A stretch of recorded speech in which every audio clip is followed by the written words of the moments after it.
को पता है क्या है, क्या मतलब क्या है आज के दिन में है? इंडिपेंडेंस डे है, 15 अगस्त है। ठीक है, आज हमारे देश को आजाद हुए 79 ईयर्स हो गए हैं। हम लोग आजाद घूम रहे हैं। ठीक है, हमारे पास कोई पाबंदी नहीं है, जहां उठ रहे हैं, बैठ रहे हैं, खा रहे हैं, पी रहे हैं। ठीक है, ये हमारे जो मतलब आज से 1947 में पहले शहीद भगत सिंह, उधम सिंह, करतार सिंह सराभा, है ना, इन लोगों ने देखो, अब आप जैसे ही थे, वो हम जैसे ही थे।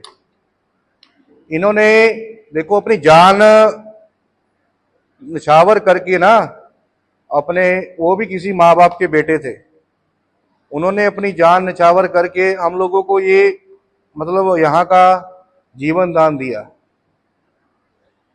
लेकिन हम आजाद हो गए, लेकिन हमारा अभी भी 35-40% जो देश है गुलाम है। देखो यहाँ हमारी गवर्नमेंट्स हैं जो इंडियंस, ठीक है, आर्मी है, सबसे पहले उनको हम सैल्यूट करते हैं। जो लोग बॉर्डर पे अपना घर नहीं देखते, बाहर नहीं देखते, ठीक है, हमारी मतलब बर्फ नहीं देखते, बारिश नहीं देखते, तूफान नहीं देखते, अपनी ड्यूटी पे खड़े हैं, वो लोग इसलिए ड्यूटी दे रहे हैं कि मतलब हम लोगों को कोई दिक्कत ना आए।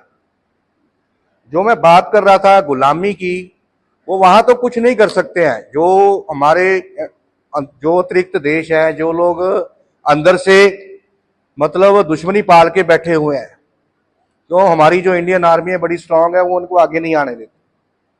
तो उन्होंने क्या करा है कि मतलब हमसे दुश्मनी निकालने के लिए हमारे देश में नशा फेंक दिया बम के कारण।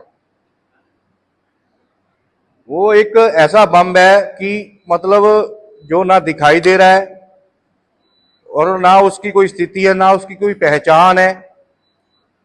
ठीक है, वो कहीं ना कहीं से किसी ना किसी जिसको प्रॉफिट होता जाता है, वो लोग आगे से लाके हमारे लोगों तक पहुंचाते रहते हैं।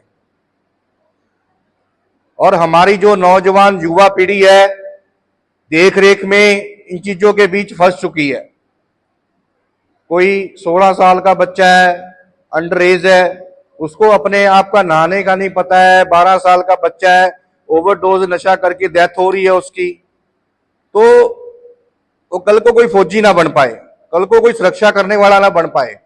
वो हमारे देश को खराब करने के चक्कर में हमें देखो कहीं ना कहीं दोबारा से गुलाम बनाना चाहते हैं। आधे तो हम बन चुके हैं। ये नशे का जो वार है ना, हमारे ऊपर धीरे धीरे से चढ़ रहा है, बढ़ रहा है और हो रहा है। और उसको किसी के पास जाने की जरूरत नहीं, हम उसके पास जाते हैं कि भाई ये बम हमें दे दे, और पैसे ले, मैं चाहे चोरी करके लाऊं, चाहे कहीं से भी लाऊं। हम लोग एक रिहैब चलाते हैं, यहां 25 से 26 पेशेंट रह रहे हैं। तो आप लोगों को यहां पे देखो अच्छे माहौल में रखा गया है, खाना, रहना सहना, केयरिंग, काउंसलर्स, डॉक्टर, हर चीज की अवेलेबिलिटी दी गई है। क्यों? आप लोग इस बीमारी में फंसे हुए लोग हो और हम लोग इस बीमारी से निकले हुए लोग हैं।